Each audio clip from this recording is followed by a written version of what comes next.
hablamos la semana pasada. Si alguien no lo ha podido escuchar, hermanos, pueden buscarlo en los medios, las redes. Ahora bien, mencionamos también por qué es importante, porque básicamente está en el mismo contexto. Estamos analizando el capítulo 3 de Colosenses y el apóstol Pablo tiene en mente un mismo tema. Llama a los creyentes, ¿cierto? Por un lado a vivir mirando a Cristo y vivir, por tanto, de una manera celestial, de una manera, podríamos decir, espiritual. Eso es lo que hablamos la semana pasada. Ahora habla de la otra parte. Pasa a decir que si bien en un momento llama a vivir espiritualmente, ahora llama a decir no vivan en la carne o no vivan como el viejo hombre. Dice así el versículo 5 para que vayamos al texto. Haced morir pues lo terrenal en vosotros: fornicación, impureza, pasiones desordenadas, malos deseos y avaricia, que es idolatría. Cosas por las cuales la ira de Dios viene sobre los hijos de desobediencia. Como hemos dicho, hermanos, aquí hay una especie de, no cambio de tema, sino que un cambio de énfasis. Un llamado a los cristianos a dejar de vivir de cierta manera. Dejar ciertas cosas. Había llamado a vivir en el Espíritu. Ahora les llama a los que leen la carta, particularmente a los colosenses, haced morir lo terrenal en vosotros. Y si bien, hermanos, todos tenemos una percepción de lo que es lo terrenal en nosotros, ¿cierto? Si nosotros pensamos qué es lo terrenal para nosotros, todos tenemos unas cosas que podemos asociar.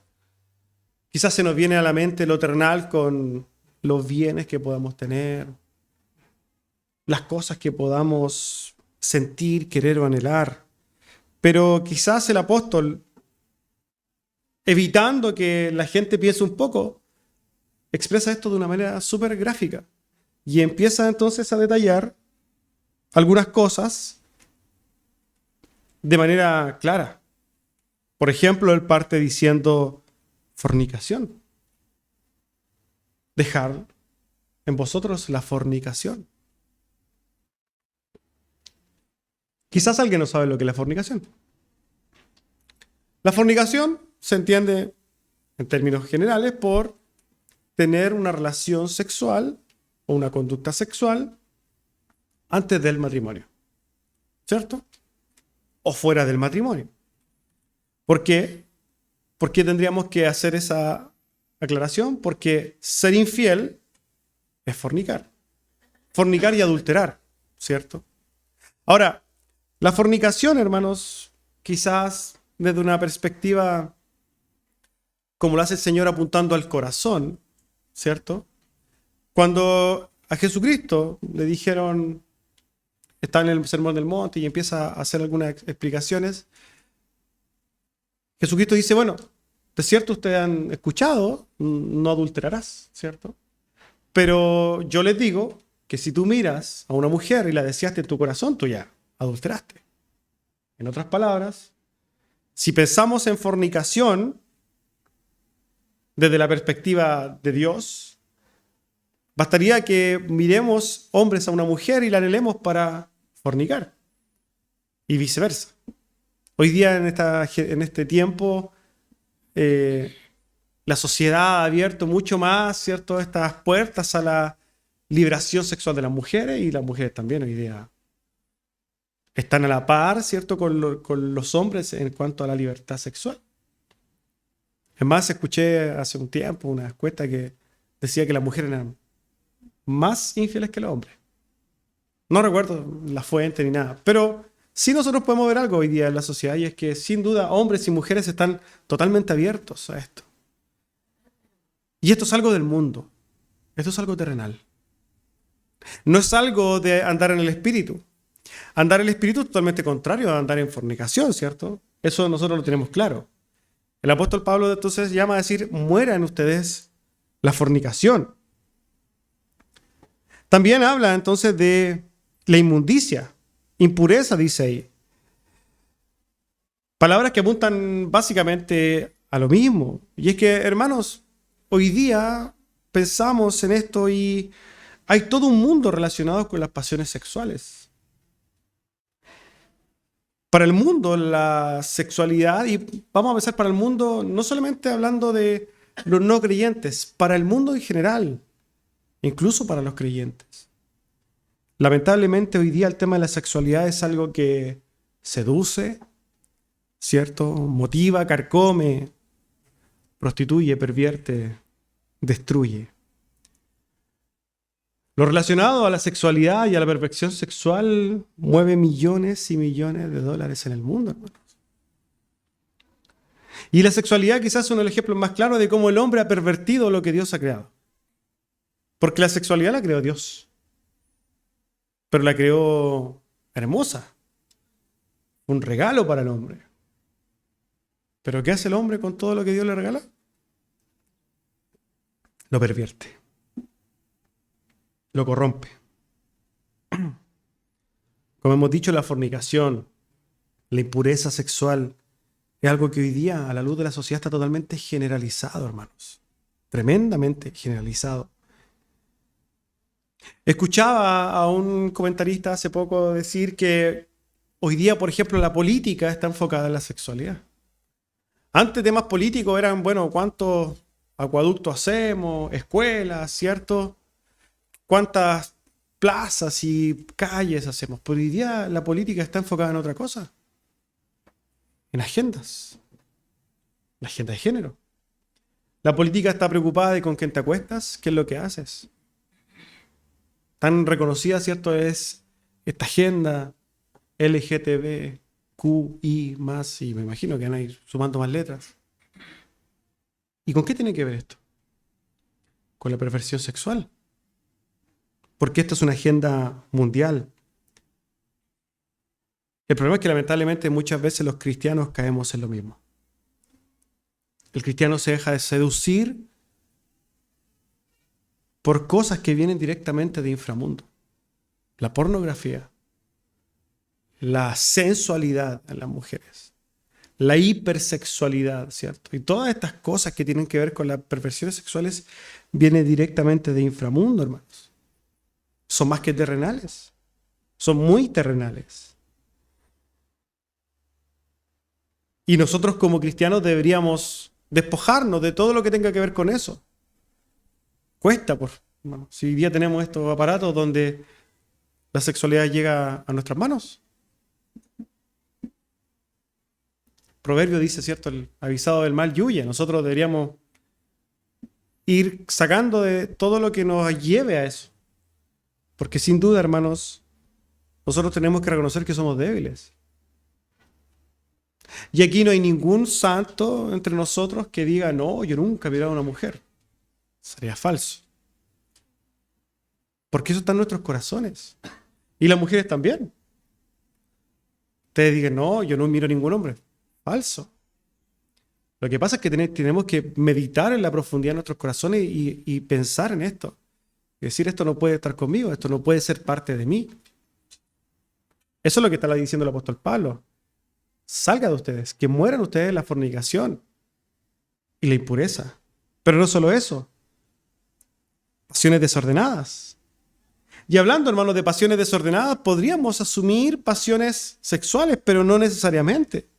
Las pasiones desordenadas tienen muchas formas de expresarse. Pasiones desordenadas como, por ejemplo, la afición a un equipo de fútbol.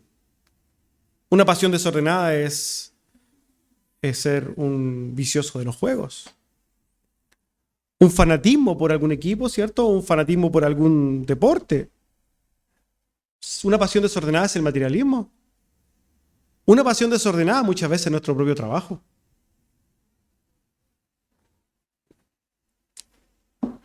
O la flojera. Al revés. O sea, nosotros podemos hacer todas las cosas, pero en su justa medida. ¿Cierto? Tenemos que meditar que hay pasiones que son desordenadas. Un amor por el descanso o por el otro lado un culto al cuerpo es una pasión desordenada. Hay muchas formas de tener pasiones desordenadas. Vanidades varias. Una pasión desordenada podríamos quizás decir que es algo que me está quitando más tiempo del que debería quitarme. O me está quitando tiempo de hacer cosas, o me está quitando mente y corazón de cosas que no deberían. Hay muchas formas en que las pasiones de los hombres se manifiestan. Todo en su justa medida. TikTok puede ser una pasión desordenada. Facebook, una pasión desordenada. ¿A quién no le gusta polemizar por Facebook, cierto? Debatir. Puede ser una pasión desordenada. Hay que mirar en otros corazones y verlo de manera crítica. Junto con la pasión desordenada, el apóstol habla de los malos deseos. ¿Qué le gusta al hombre terrenal? ¿Qué es lo que le llama al hombre terrenal? Los católicos hablan de los pecados capitales, ¿cierto?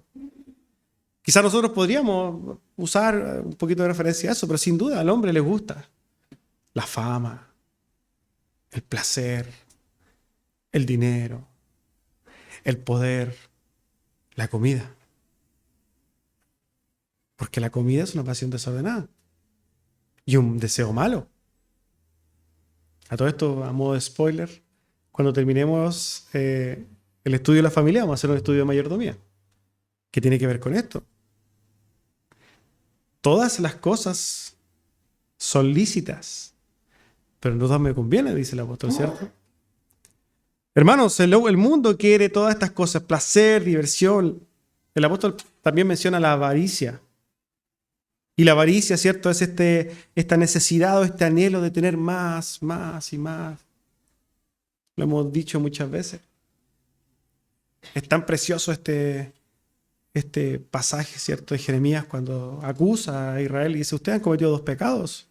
Uno, han dejado al Dios, agua de vida eterna, y por otro lado han creado para ustedes cisternas que no acumulan agua, cisternas rotas. Que construyen, ¿para qué? Si eso no llena. El hombre nunca se sacia, ¿no? ¿Qué sacamos con tener tanto? Para perder. Dice el apóstol que la avaricia es un pecado como la idolatría. Y sin duda. Idolatría, quizás si la quisiéramos definir, es cuando algo ocupa en nuestro corazón el lugar que debería ocupar Dios. O en nuestra mente. Eso es idolatría. Para el avaro, el lugar que debía ocupar Dios, el trono en el corazón, está en el dinero o en las cosas materiales. Ese es un avaro. Y si nosotros vamos al Antiguo Testamento, lo que condena a Dios profundamente es la idolatría. Lo que pagó Israel, todas las consecuencias que pagó era porque era idólatra. Porque le estaba dando el espacio en el corazón a otras cosas que no eran Dios, en este caso otros dioses. Pero los dioses hoy día en nosotros tienen muchas formas. No necesariamente dinero. Muchas veces un ídolo puede ser mi esposa, mis hijos, mis libros, mi comida, volvemos con la comida, ¿cierto? Mi auto, mi casa, mi belleza, mi pelo. Hay un montón de cosas que pueden de alguna manera transformarse en ídolos y que nosotros muchas veces no nos damos cuenta. Incluso nuestra piedad. Muchas veces también queremos ser tan santos que nos olvidamos de por qué deberíamos ser santos, ¿cierto? Hay una serie de cosas, hermanos, que nosotros deberíamos estar meditando profundamente en nuestro corazón día a día. Y lo que el apóstol Pablo está llamando a los colosenses es a despojarse de estas cosas terrenales. Pero ya le había dicho, pongan sus ojos en Cristo. En el Cristo que está en los cielos. El apóstol dice también que todas estas cosas provocan la ira de Dios. Y la ira de Dios es la manifestación misma de su justicia. El hombre que transgrede, porque aquí hablamos de todas estas cosas terrenales que son todas básicamente pecados. Todo lo que hace el hombre terrenal es pecado. Y el pecado provoca la ira de Dios. ¿Por qué provoca la ira de Dios? Porque nosotros tenemos un Dios justo. Salmo 7:11. Dios es justo. Es juez justo. Dios es juez justo y Dios está irado contra el impío todos los días, dice el Salmo. Es una realidad. Sobre el mundo está la ira de Dios todos los días. La predicación del Evangelio es, podríamos decir, una forma figurada de aplacar la ira de Dios. Para con algunos individuos, ¿no? Si nosotros predicamos y Dios hace la obra perfecta de salvación, es alguien que no va a recibir la ira de Dios. Es así. Esta ira estaba sobre nosotros antes. Los hijos de desobediencia están bajo la ira de Dios. Nosotros estábamos en esa condición antes. El apóstol Pablo dice así, versículo 7, en los cuales también anduvisteis en otro tiempo cuando vivíais en ellas. Cada uno de nosotros vivimos en un momento de la vida antes de Cristo. Cada uno tuvo un antes y un después de Cristo. ¿Cierto? Nosotros antes vivíamos, o deberíamos haber vivido antes en todas estas pasiones terrenales. Antes nosotros estábamos pensando y viviendo de manera mundana y terrenal. Antes nosotros estábamos pensando en fornicar, antes nosotros estábamos pensando en inmundicia, antes nosotros éramos avaros, etc. Debería ser así, antes. Antes nos gozábamos en el pecado cada uno de nosotros. Antes nosotros vivíamos en pos de nuestros anhelos perversos de nuestro corazón y éramos felices en ello. Antes nosotros estábamos muertos en delitos y pecados. Antes estábamos muertos. Como dice Efesios 2. Efesios capítulo 2, versículo 1 al 13 dice, y Él os dio vida a vosotros cuando estabais muertos en vuestros delitos y pecados, en los cuales anduvisteis en otro tiempo. Es como si nos estuviera hablando nosotros, ¿cierto? Siguiendo la corriente de este mundo, conforme al príncipe de la potestad del aire, el espíritu que ahora opera en los hijos de desobediencia, entre los cuales todos nosotros vivimos en otro tiempo en los deseos de nuestra carne, haciendo la voluntad de la carne y de los pensamientos. Y éramos por naturaleza hijos de ira, lo mismo que los demás. Nosotros, cada uno de nosotros, estábamos bajo la ira de Dios. Todos. Nosotros estábamos muertos, pero hemos sido vivificados. Como dice el versículo siguiente de Efesios 4 al 5, pero Dios, que es rico en misericordia, por su gran amor con que nos amó, aun estando nosotros muertos en pecados, nos dio vida juntamente con Cristo. Por gracia somos salvos, hermanos amados. Es en Cristo que ahora estamos vivos, que tenemos realmente vida. Y si pensamos en lo que viene diciendo el apóstol, ¿cierto? El punto es este. Si nosotros antes caminábamos en pos de los pensamientos de nuestro corazón, de las perversidades, de las inclinaciones perversas del corazón, pero porque estábamos muertos, ¿por qué ahora cuando estamos vivos seguimos pensando en ello? ¿Cierto? Es ilógico. Eso es lo que el apóstol Pablo está diciendo. ¿Por qué si ustedes, siendo nuevas criaturas, si ustedes son nuevas personas, por qué ustedes siguen viviendo como mundanos, terrenales, muertos en pecados? ¿Cierto? Sigue diciendo el apóstol, versículo 8. Pero dejad ahora también vosotros todas estas cosas, no solamente las que dijo anteriormente, sino que ahora enumera ira, enojo, malicia, blasfemia, palabras deshonestas de vuestra boca. Dejen esa manera terrenal de vivir, dejen la ira, dejen el enojo, dejen la malicia, la blasfemia, dejen estas cosas. Quizás de lo mismo está hablando el apóstol Pablo en Romanos 6. Dice, no reine pues el pecado en vuestro cuerpo mortal, de modo que lo obedezcáis en sus concupiscencias, ni tampoco presentéis vuestros miembros al pecado como instrumentos de iniquidad, sino presentaos vosotros mismos a Dios como vivos entre los muertos, y vuestros miembros a Dios como instrumentos de justicia. Este es el llamado entonces. Si ustedes hoy día tienen vida nueva, dejen de vivir como vivían cuando estaban muertos, sino que por el contrario, presenten sus miembros a Dios como un sacrificio, ¿cierto? Y vivan como realmente están, se supone, o como estamos, ¿cierto? Vivos en Cristo. Si nosotros estamos vivos en Cristo, entonces hagamos las obras que corresponden a alguien que está vivo en Cristo. El apóstol dice entonces, dejen las iras, dejen los enojos, las malicias, las blasfemias.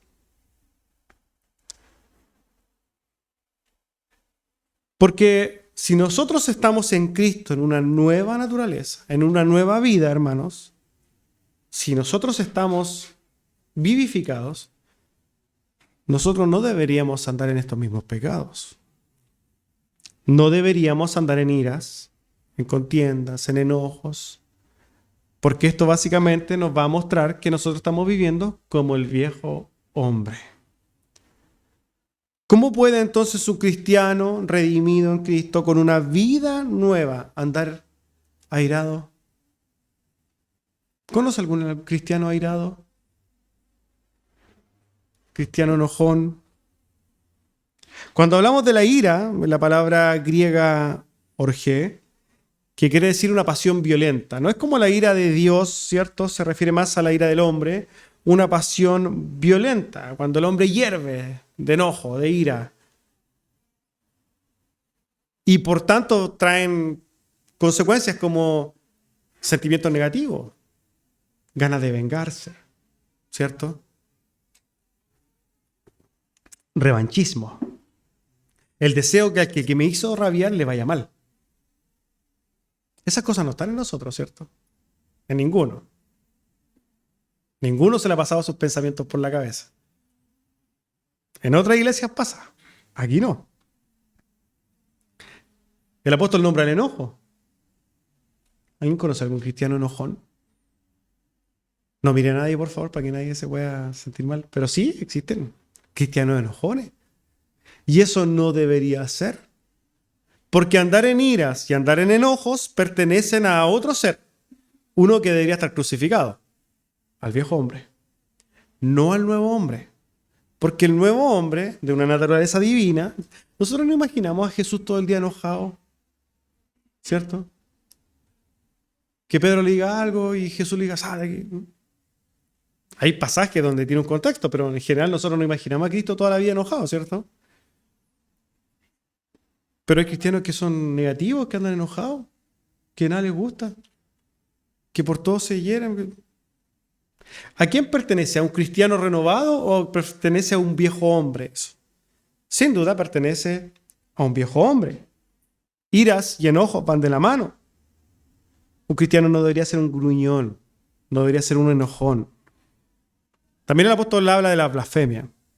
Y nosotros quizás, obviamente, pensamos que la blasfemia es un insulto a Dios, pero también se refiere a maldiciones. O sea, como andar con la maldición en la boca, ¿cierto? Me hizo esto, oh, maldito. Oh, eso ya sería impresentable para un hijo de Dios, ¿cierto? Pero sucede en cristianos. O voy a hablar a mi padre para que te haga pagar eso. Es básicamente lo mismo, pero de una manera con un eufemismo detrás, ¿cierto? Desear el mal. El apóstol habla aquí también de palabras deshonestas. Y cuando hablamos de palabras deshonestas, también hablamos de un sinnúmero de cosas que pueden ser representadas por palabras deshonestas. Como por ejemplo, la murmuración. La murmuración son palabras deshonestas. ¿Cierto? Nosotros no deberíamos murmurar. Pero también las palabras deshonestas son las lisonjerías.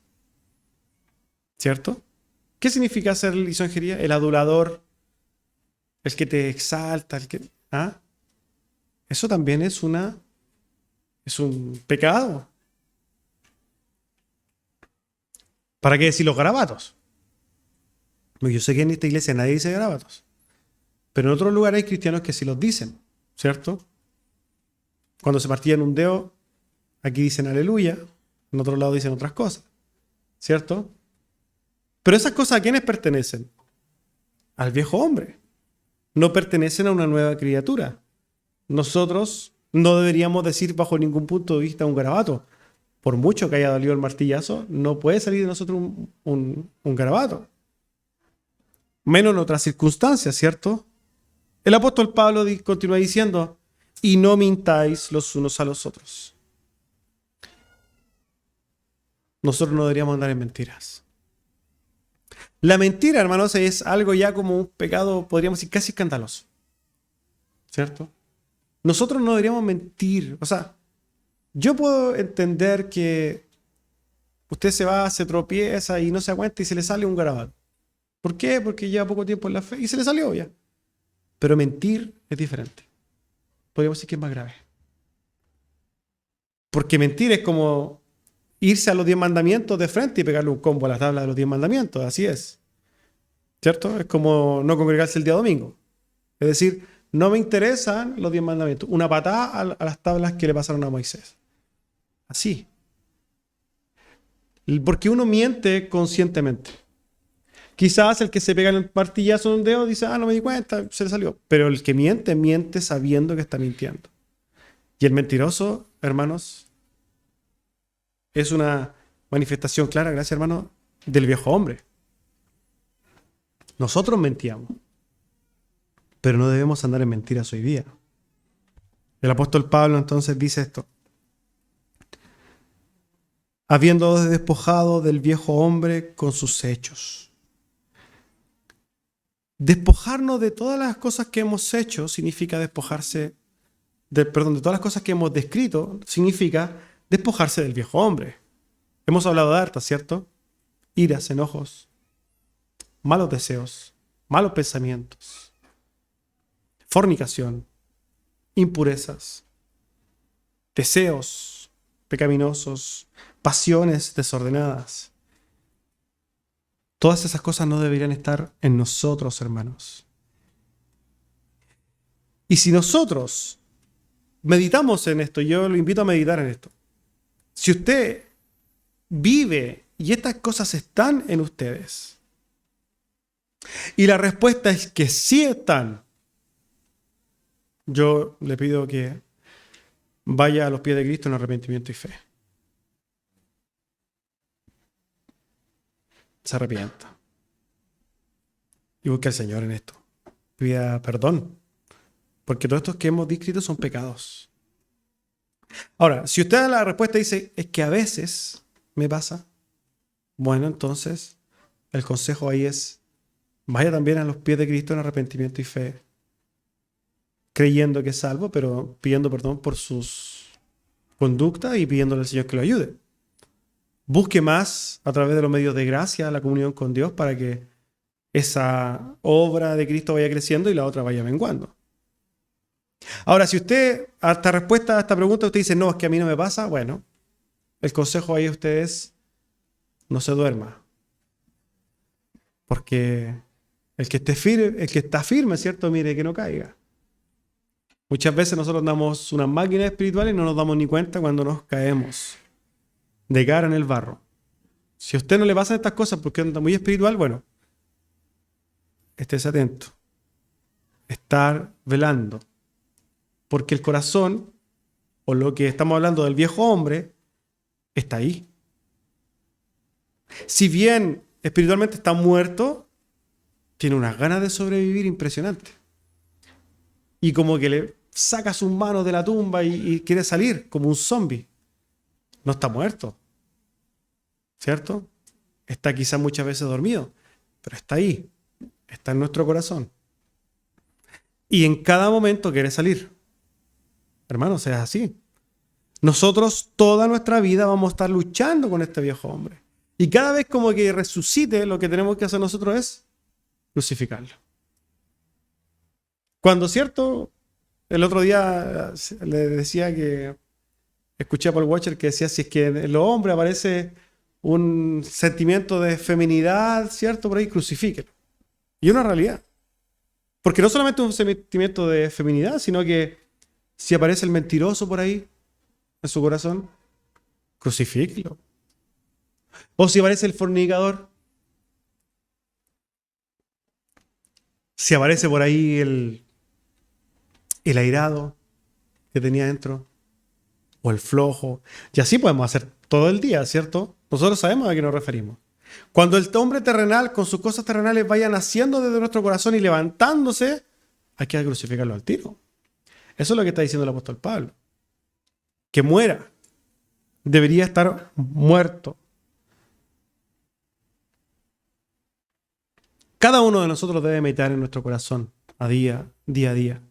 Y tratar de descubrir y estar mirando, ¿se está levantando este viejo hombre en mí? ¿Está sacando una manita? ¿Cierto? Sacó un pie, salió de la tumba y hay que crucificarlo. Esa es la analogía. El apóstol Pablo dice que no solamente hay que, ¿cierto?, matar al viejo hombre, crucificarlo, sino que en el versículo 10 dice esto: y revestíos del nuevo, el cual, conforme a la imagen del que lo creó, se va renovando hasta el pleno conocimiento. El llamado del apóstol Pablo es revestidos del nuevo hombre, de un hombre nacido de nuevo. Mujer también, ¿cierto? De una mujer nacida de nuevo. De hombres nacidos en el Espíritu. Personas nuevas, con una imagen renovada y espiritual conforme a Cristo. Un nuevo ser. Somos salvos por gracia sin lugar a dudas, hermanos. Y somos perdonados sin lugar a dudas. Pero el pecado es algo que está ahí, remanente. Y tenemos que estar atentos. El apóstol también en Romanos 6, hablando un poco de esto, dice: ¿qué pues diremos? ¿Perseveraremos en el pecado para que la gracia abunde? En ninguna manera. ¿Vamos a pecar porque somos salvos? No. Porque los que hemos muerto al pecado, ¿cómo viviremos aún en él?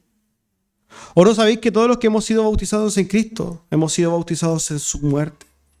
Porque somos sepultados juntamente con él para muerte por el bautismo, a fin de que como Cristo resucitó de los muertos para la gloria del Padre, así también nosotros andaremos en vida nueva. Andaremos en vida nueva, porque si fuimos plantados juntamente con él en semejanza de su muerte, así también lo seremos en la de su resurrección.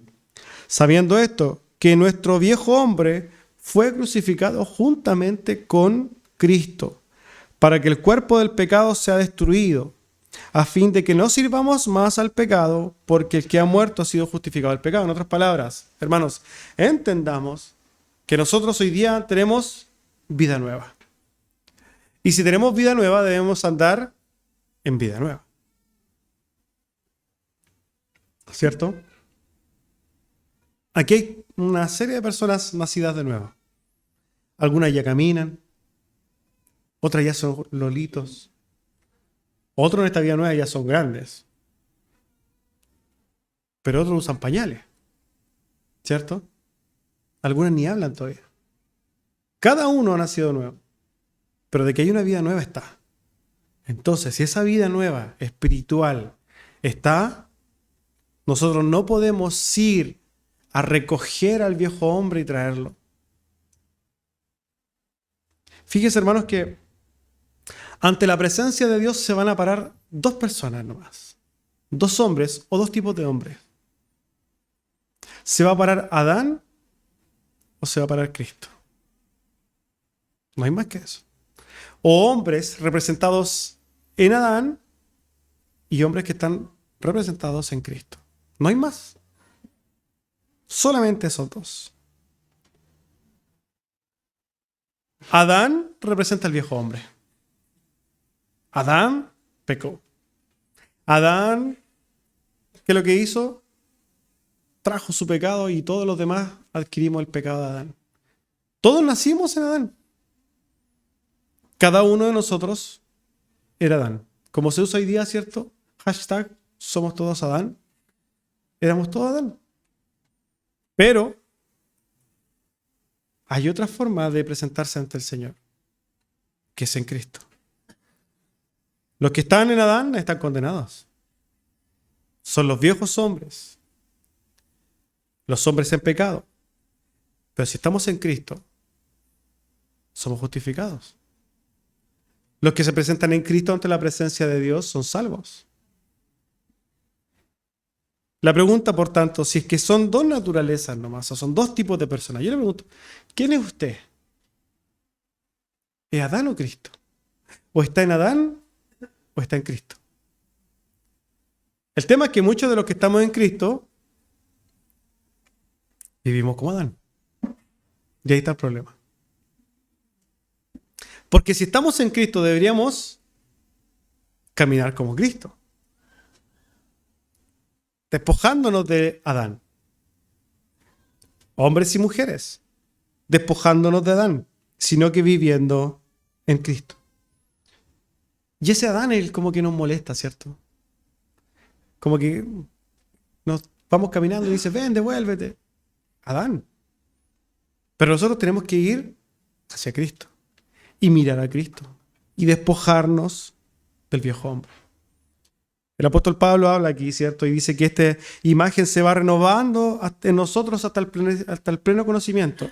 Y esto hace referencia, hermanos, a que la obra de Cristo se va consumando día a día en nosotros. Nosotros cada día deberíamos ir pareciéndonos más a Adán y menos, más a Cristo y menos a Adán.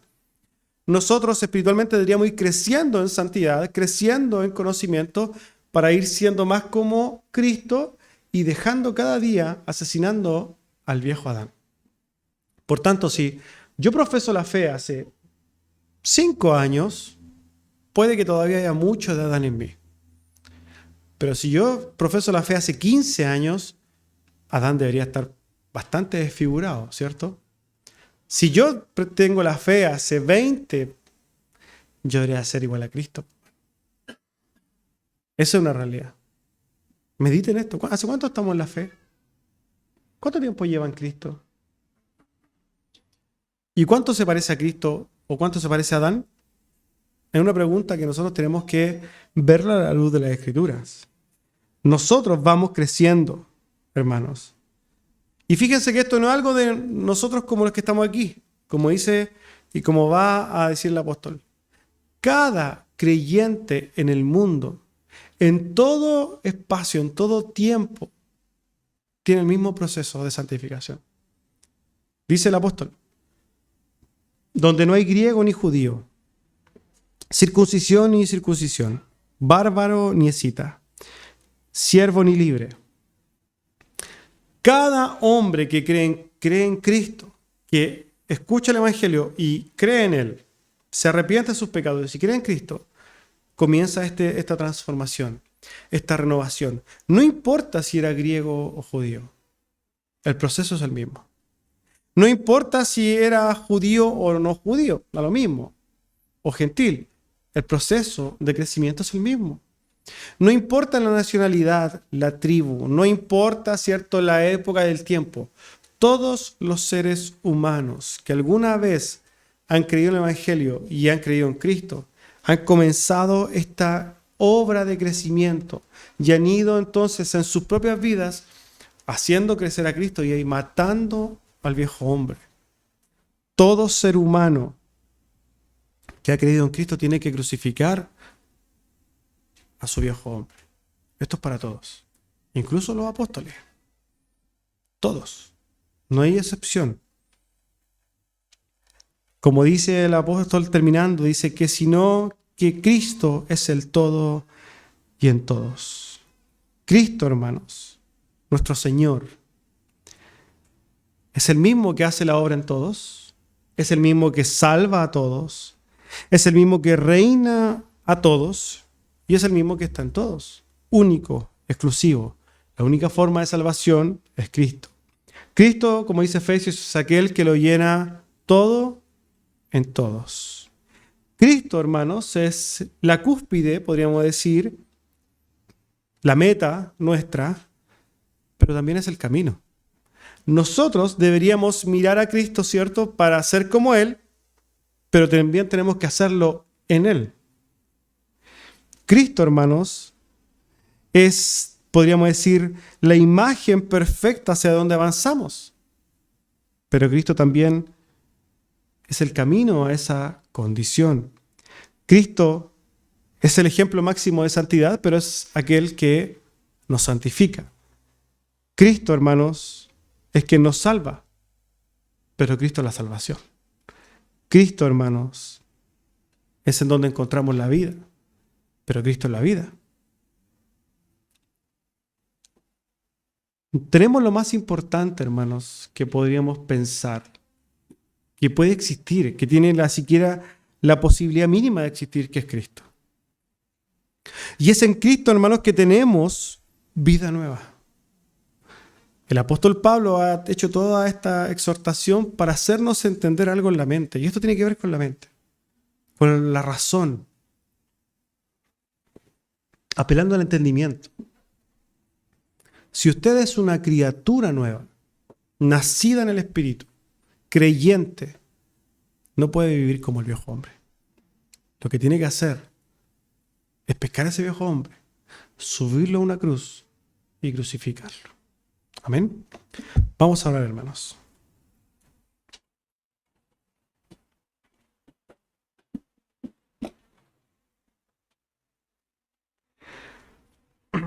Amado Señor, damos gracias por su palabra. Gracias, Señor, por esta nueva vida, este nuevo nacimiento, esta nueva naturaleza. Gracias por su palabra que nos lleva, Señor, a meditar en que muchas veces vivimos como el viejo hombre. Ayúdenos a identificarlo. Ayúdenos a crucificarlo, Señor. Ayúdenos a llevar frutos que sean realmente dignos de usted, agradables a usted. Ayúdenos a caminar conforme a criaturas nuevas, Señor. Ayúdenos a hacer morir a este viejo hombre. Necesitamos de la obra de su Santo Espíritu en nuestras vidas para poder hacerlo. Le damos gracias, Señor, en la obra preciosa y en los méritos de Cristo, su Hijo. Amén. Hermanos, estamos despedidos.